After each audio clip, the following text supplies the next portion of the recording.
Hi everyone, in this video I will show you how to recover deleted messages on Messenger. To start the process, open your Facebook application on your mobile device. Here tap on Menu on your top right corner. Scroll down and tap on Settings and Privacy.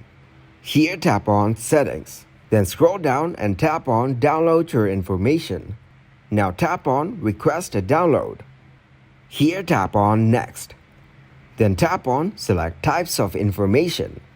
Now select the option of Messages. After that, tap on Next. Here tap on Notify and select the email address.